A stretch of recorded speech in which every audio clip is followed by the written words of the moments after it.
Tomar la decisión de divorciarte de tu pareja no siempre es fácil. Al contrario, te deja con miles de preguntas y además tienes que enfrentarte a varias cuestiones. Pero ¿qué pasa cuando tu pareja te niega el divorcio o te pone muchas trabas para lograrlo? Es ahí cuando la intervención de un buen abogado siempre es de mucha ayuda.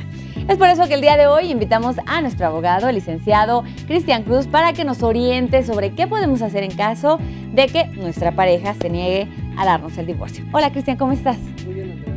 ¿Contento? ¿Todo tranquilo? Todo bien. Muy bien. A ver, cuéntame primero, ¿cómo podemos solicitar un divorcio o cómo se solicita? Mira, hay dos tipos de divorcio dependiendo del estado. El primero de ellos es la forma normalmente usada desde hace mucho tiempo, que es cuando la ley prevé determinadas causales. Ese es el primero y más importante, yo creo, históricamente hablando. El segundo de ellos es el nuevo divorcio sin causa o divorcio express, que se le ha llamado comúnmente. El divorcio express está apenas en crecimiento. El DF fue pionero en este tipo de divorcios. Le siguió el Estado de México y parece que el resto de los estados ya están prácticamente listos para ponerlos y echarlos a andar en sus estados, ¿no? Este es un divorcio de lo más sencillo del mundo, de lo más rápido, no hay mayor problema, hay que cumplir muy pocos requisitos. A ver, ¿cuáles son los requisitos del Express? El principal es el tiempo. No me puedo divorciar antes de un año. Es muy curioso, pero hoy día, si tengo un mes y hasta 11 meses con 29, 30 días de casado, no me puedo divorciar por ninguna forma, en el DF y Estado de México. Hasta, los 12 meses y un día, por exactamente, ejemplo. O sea, hay que esperarse el año. Forzosamente. Si me tocó malo, pues ya ni modo, me aguanto un año. Un año. Eso no significa que tengamos que estar unidos exactamente. Ok, pero ahí no hay demanda de que me abandonó o algo así. No, curiosamente el abandono no es la forma que todos conocemos en la calle. No es que yo agarre mis cosas y me vaya. Eso no es abandono. Abandono es cuando dejo sin medio de subsistencia a las personas que dependen de mí, que puede ser mi esposa y mis hijos, o mi esposo y mis hijos, ¿no? Opera para hombre y para mujer. Eso es el abandono, no es que me vaya de la casa. Mira, buen punto, no lo sabía. Ahora, por ejemplo, si yo viví con mi pareja, ¿no? Por decirte, ya llevo 3, 4 años, 5, los que sean, y después decidimos casarnos, y aunque yo le compruebe al juez que ya tenemos más tiempo, pero que no funcionó, no, me tengo que esperar un año a partir de que me casé legalmente. ¿Para el divorcio? Para el divorcio, sí. Sí, efectivamente. Ahora, con el paso del tiempo... ¿No cuenta lo anterior? Parcialmente, lo que pasa es que ahí surge una figura muy interesante, que es el concubinato. El concubinato opera por dos causas, por tiempo de convivencia o por haber tenido un hijo en común, ¿no? Por esas dos causas. Y ahí lo que sucede es que el concubinato se asemeja al matrimonio. También es un tema interesantísimo. Y también tienen derechos, ¿no? Todos los derechos de cónyuges, todos. Uy, eso está muy bueno, pero bueno, ya me salí del tema. Ahora, ya hablamos del divorcio express, que se necesita que tengan un año. Es el principal, sí. Ahora, en el caso del otro divorcio, del normal, del más conocido. Usualmente, fuera del Estado de México y del Distrito Federal, todavía prevalecen las causales de divorcio, las famosas causales de divorcio, que era lo que de alguna forma impedía que los divorcios fueran mucho más eficaces. ¿Cuáles son esas causales? Las principales es el tiempo. Debo de estar separado durante algún tiempo, depende de la legislación, es 1 año o 2 años. Esa es la más normal, porque esa solamente implica que debamos acreditar que tenemos esa temporalidad sin vivir juntos y sin hacer vida en común. De ahí en adelante, las demás causales sí requieren muchas más pruebas. Por ejemplo, la no procreación, por alguna cuestión de carácter médico, alguna enfermedad venérea e incurable, la infidelidad incluso en algunos estados es considerada causa de divorcio, pero todas estas implican ciertos requisitos para que prospere, ¿no? Ahí es donde es mucho más común la famosa negativa del esposo a dar el divorcio o de la esposa, ¿no? Sí, es lo que te iba a decir, ¿sí se puede negar uno a dar el divorcio? Si no estamos en alguna de las causales, sí se puede negar y tendremos que esperar forzosamente a encuadrarnos en alguna causal. Es algo de lo más absurdo del mundo, pero es real y es cierto. ¿Por qué nos vamos a esperar? Porque no hay ninguna causal. Justo por eso es que se han estado realizando muchos intentos para quitar estas causales de divorcio. Imagínate que la causal más cercana que tienes en un matrimonio es la del tiempo.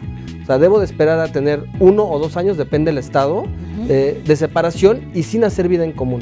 Fuera de eso, no hay ninguna otra causa. Vamos a pensar que no sea infiel, vamos a pensar que no tenga ninguna enfermedad, que está en aptitud de tener hijos.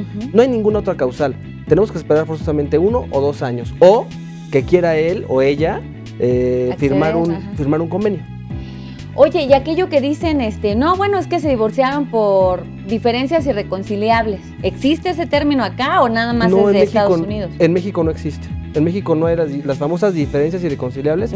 No los hay. Cuando se dan, hay que separarse y esperar, en el caso de los demás estados diferentes al DF y Estado de México, esperar la temporalidad, que es la más cercana. A fuerza, 1 o 2 años, dependiendo del estado. Sí, ahora, afortunadamente, eso ya viene bajando. Ya cada vez son más los estados que están en puerta de aceptar el divorcio sin causa, que ha dado en el Estado de México y el Distrito Federal extraordinarios resultados. Perfecto. No, pues imagínate que te tengas que aguantar, después puede terminar en cosas peores. Claro. Ahora, ¿qué hacemos si la persona, nuestra pareja, ya sea el hombre o la mujer, se niegan a darnos el divorcio? ¿Cómo procedemos? ¿Qué hacemos? Ok, hay dos salidas. La primera es, en el caso del Distrito Federal y Estado de México, que ya existe este divorcio sin causa, solamente habría que verificar que tengamos 1 año casados y en ese supuesto no dependemos de nadie para acceder al divorcio. Es decir, si mi esposo o mi esposa no quieren darme el divorcio, eso es totalmente irrelevante. Con que demostremos al juez que tenemos 1 año y además no tenemos ya el deseo de hacer vida en común en carácter de esposos, es suficiente para que prospere el divorcio. Así de sencillo. Y además en una sola audiencia se resuelve. En una sola. Rapidísimo. Pero si están los dos de acuerdo y van los dos, ¿es más rápido o como quiera tarda? Hoy día en el Distrito Federal y el Estado de México es igual. Es exactamente el mismo tiempo. O sea, que a veces ni él se entera que ya se divorció. Bueno, que ya lo divorciaron. No, porque hay que emplazarlo, sí se entera. Siempre, en todos los casos. ¿Siempre se va a enterar? Se debe de enterar, sí. ¿Y si no va? Eso es irrelevante. En audiencia se resuelve el divorcio. Ah, ok. Todo lo demás se resuelve con posterioridad. ¿Qué es todo lo demás? Pensiones alimenticias, en caso de que hubieran bienes, la división de los bienes, todo lo demás se resuelve después. Lo primero que se resuelve, curiosamente, es el divorcio. Primero nos divorciamos y después nos arreglamos. Exactamente. Y no tiene nada que ver la voluntad de nadie de las partes. Aunque no quiera. Aunque uno quiera, aunque el otro llore. Esté en desacuerdo, sí pasa. Pasa, y pasa ¿verdad? Curiosamente con hombres. Los hombres son los que se niegan al divorcio. Darlo. ¿Por qué crees que por qué crees que sea eso? ¿Por un poco el machismo, la sociedad? Es una cuestión de ego. ¿Ego? Yo creo que mucho es la cuestión de ego. Recién inició esta reforma en el Distrito Federal, me tocó llevar, estoy seguro que de los primeros divorcios, y fue muy curioso porque un esposo que maltrataba a su esposa, pues esa fue la causa de la separación y posterior divorcio. El esposo peleó el divorcio, bueno, no te puedes imaginar. Muchísimos meses, amparos, denunciaron al juez, denunciaron a todo mundo, incluido tu servidor, a todo mundo denunciaron, ¿no? Y es una cuestión, me queda claro, al menos en ese asunto, de ego. Y me parece que sí es mucho el machismo que se vive en México, cada vez menos, pero todavía se vive.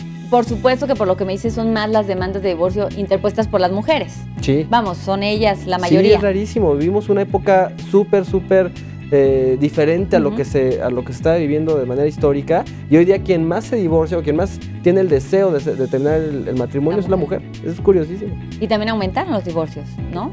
Totalmente. Muchísimo. Brutalmente. Muy bien. Es muy interesante este tema, la verdad, que siempre ya sabes cómo es el tiempo aquí en televisión, que se nos acaba. Sí, pero bueno, vamos a tener más tiempo para seguir platicando del divorcio, los requisitos, y no porque lo estemos fomentando, simplemente que es importante pues tener toda la información para saber, ¿no? A veces no se toman las decisiones porque no estamos informados de qué se puede y qué no se puede. O luego las amenazas, no te lo voy a dar, ¿no? Si tú te quieres divorciar de mí, pero yo no te lo voy a dar. Finalmente el divorcio es una salida para un compromiso ya no deseado, ¿no? Exacto. Y no forzosamente tiene que verse como un ánimo de destruir una familia. Sí, efectivamente antes era mucho más precavida la ley para impedir que de forma extraordinaria se divorciaran las personas, pero hoy día la verdad que si uno ya no está contento con su esposa o esposo, pues ¿para qué mantenerse unidos? No tiene ningún caso, ¿no? Por eso hay que elegir bien a la pareja. Efectivamente. ¿No? Hay que abrir muy bien los ojos y después dicen que medio cerrados. No, no es cierto. Muy bien, muchísimas gracias, Cristian. Gracias a ti. ¿No? Te vemos próximamente aquí en el programa. Y ahora sí, vamos a un corte comercial y al regresar sabremos cuáles son las recomendaciones de entretenimiento y culturales que Sergio nos propone para disfrutar pues este fin de semana. Volvemos en breve.